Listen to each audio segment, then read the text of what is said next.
Engko mlebu Twitter kon engko dikafir-kafirno kapok kon engko. Ya, wis, dah cukup di sini ya. Saya cuma ingin ngasih contoh tadi jilbab. Oke. Saya tadi kan tanya mengenai cangkul. Oke. Cangkul itu untuk apa? Mencangkul apa? Tujuannya untuk menanam. Ya toh? Apa mergo tanahnya supaya atos cek gembur tak cangkulnya gitu ya. Tujuannya mencangkul adalah mengubah tanah dari keras jadi gembur. Udah gitu toh. Loh, tanah jadi gembur kan supaya bisa ditanami, gitu ya. Oke. Kenapa kamu harus menanami? Kenapa kamu butuh tanaman? Supaya berbuah. Kenapa butuh buah? Supaya bisa makan. Mosok sak sawah kok badok ijen? Kan ada yang dimakan, ada yang pasar, betul enggak? Cangkul itu fungsi politik, fungsi militer, fungsi spiritual, atau fungsi ekonomi? Oke, yang primer. Yang primer. Bahwa dia punya fungsi sekunder lainnya, iya. Tapi yang primer. Primer itu maksudnya gini loh. Pokoknya nek wong orang bawa cangkul mesti ke sawah. Gak kok jemuan, gue pacul. Ya gak ono. Itu namanya fungsi primer, jelas ya? Oke, jadi cangkul fungsi primernya adalah untuk fungsi ekonomi. Oke ya, jelas. Oke. Ini mudah-mudahan sampai ke karakter, Pak. Kalau pisau, ini belok dikit. Memotong, berarti mengolah makanan. Shortcutnya pokoknya supaya alat bantu cangkul tadi. Buahnya sudah ada, terus ada alat bantu lainnya, nutu. Terus nek telo diirisi kan gitu kan, alat bantunya ya. Tujuannya ekonomi lagi. Di situ ada medis, ada kuliner, segala macam. Tapi fungsi primernya cangkul dan pisau sebenarnya adalah ekonomi gitu ya. Oke. Ini X-nya, dalam matematika ini X, ojo dituntut, ya tapi dalam X terkandung F, iya, enggak C, tapi, enggak C, iki X dulu ya. Oke, nomor 2.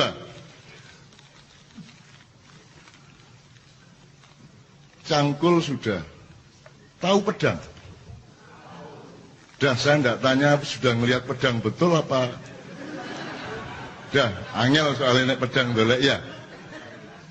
Denger gitu paling ya. Tapi fungsinya mas, beles apa?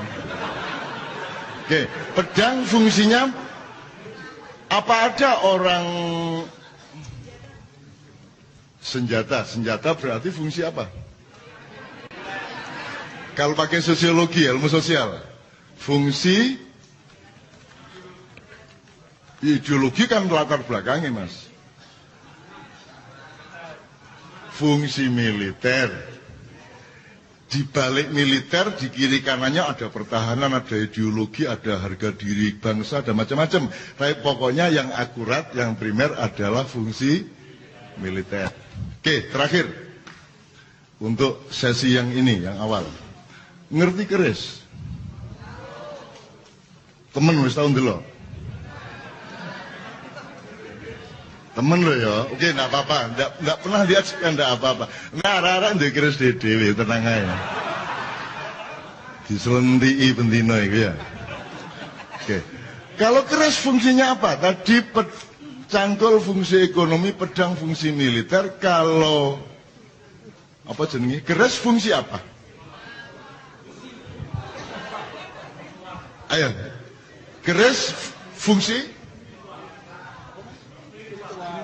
spiritual. Oke, apalagi? Politik, budaya, keagamaan. Oke, ini semua mengepung kok. Ini semua environment maknanya juga. Jadi ada spiritual, ada budaya, ada apa tadi? Oke, untuk supaya mendapat akurasi primer dari fungsi primernya keris, sekarang mencoba simulasi. Jadi misalnya mungkin nggak Anda gemburin tanah pakai keris? Oke, kalau ada orang pakai keris untuk sawah gini, aneh enggak? Marah enggak yang bikin keris? Marah. Dan orang-orang sekitarnya pasti nganggep wong gendengi. Ya tahu Mas ya? Oke. Mungkin enggak ngirisi berambang nganggo keris? Wes. Gak mungkin ya? Ini kelihatannya sederhana, tapi kalau Anda tidak punya pemahaman elementer seperti ini, Anda juga tidak akan bisa menemukan karakter Anda nanti ketika hidup dalam pemetaan nilai masyarakat. Kan biasa nguruk irung. Ini ya. Mungkin enggak keris utawa nek pimpinan Kiai Kanjeng iki, pimpinan Kiai Kanjeng iki, lah ikine kan dingene Mas ya. Iku seringnya kunci motor kan ini Mas. Lah itu iki Mas. Kunci motor. Mungkin enggak keris dipakai untuk itu? Oke. Jadi keris itu senjata tajam atau bukan? Loh, sebentar. Dipikir lagi. Keris itu senjata tajam atau bukan? Pertama, senjata atau bukan? Loh, kalau senjata itu gunanya untuk apa? Untuk membunuh, tak? Setahu saya keris tidak dipakai untuk berperang. Keris tidak dipakai untuk membunuh. Enggak juga. Enggak, itu di puncak pertarungan saja. Sebab kalau gini, kamu harus paham sosiologi, tradisi dan modern. Nggak mungkin rojo nggawa tombak dukur ngene iki. Rojo nggawa tombak gak mungkin. Sing nggawa tombak dukur iku mesti prajurit paling bawah. Semakin panjang tombaknya, semakin rendah pangkatnya. Ya jelas Pak ya. Sebabnya apa? Loh enggak, ini serius. Jadi kalau Anda lihat di keraton-keraton itu tombaknya tinggi. Kenapa? Semakin kesaktiannya rendah, semakin dia butuh jarak dari musuhnya. Ngerti ya? Logikanya, semakin kurang kemampuan bertarungnya, semakin panjang senjatanya. Betul enggak?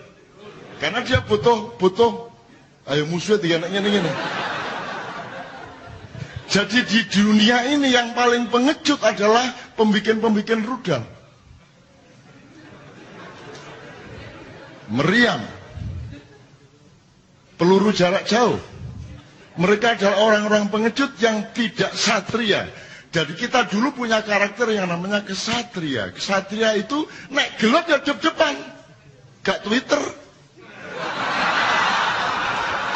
Nek wani jep-jepan. Nek ancane gelot, ayo jep-jepan. Apa rasan-rasanan di Facebook itu? Ya. Oke, gigi contoh rek. Ini saya hanya ingin menunjukkan kepada Anda, bangsa Indonesia kehilangan karakter mulai abad 16. Dan salah satu karakter yang disebut, yang saya maksud itu adalah etos kesatria. Kesatria itu adalah gini. Loh, kalau Anda jantan ya kita ketemu. Apa kita mau rukun, apa kita mau berantem? Ayo ketemu. Dalam Islam namanya muwajah, face to face. Bertemu wajah. Makanya Omay Rama bikin lagu wajah bertemu wajah. Bulu bertemu bulu. Rambut bertemu rambut. Mbok iku lagune ya apa wis pokoke ngene. Sik. Ini saya mengutip Mas Joko, Mas Agus Sunyoto Malang ya, yang banyak mempelajari itu. Jadi gini Mas, orang Jawa, orang Mojopahit tidak punya ide. Sembahyang subuh ya kuwi sembahyang subuh ning gereja ya ora apa-apa to Rama nggih. Ora apa-apa.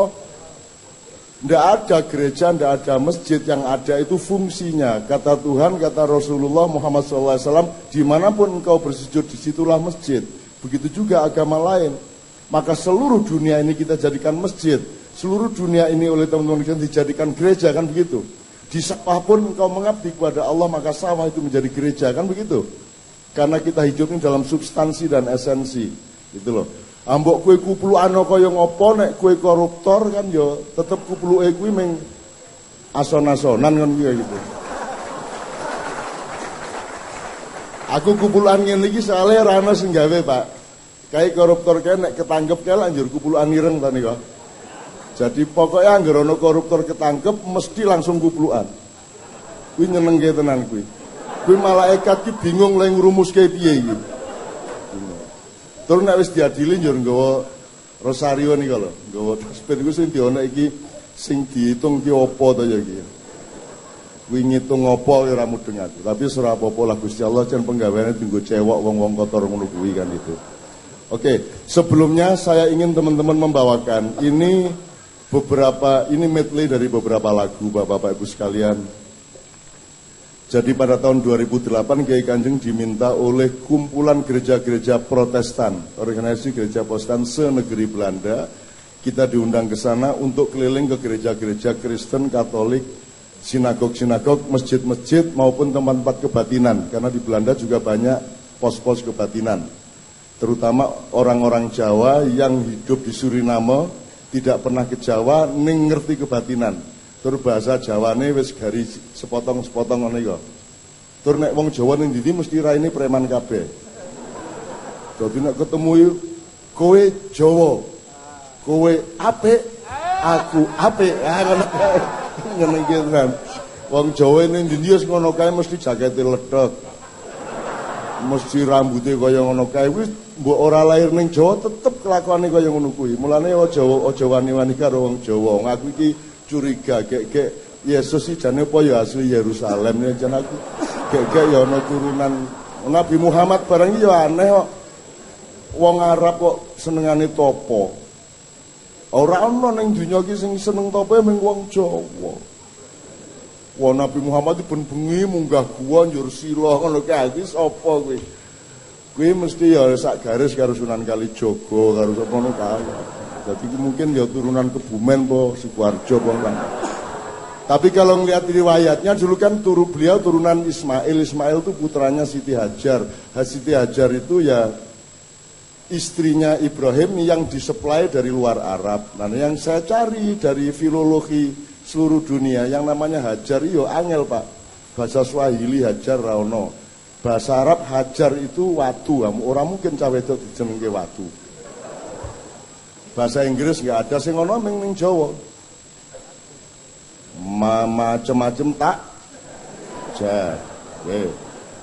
Tokoh pendidikan nasional Ki Hajar Dewantara. Pokoknya Hajar iki bul Jawa dadi Kanjeng Nabi kae ya ming pura-pura ora ngerti kene janjane ya alah Mbah Kujane ya ming wong mbuh Wonogiri mbuh ngendi lah pokoke ngono. Iki aku ora ngarani lho nek upama suatu hari terbukti aja nesu. Siap-siap lo ya. Siap-siap lo. Jebul wong Jawa luwih tuwa mbangane Yesus. Luwih tuwa mbangane Nabi Ibrahim aja nesu lo ya.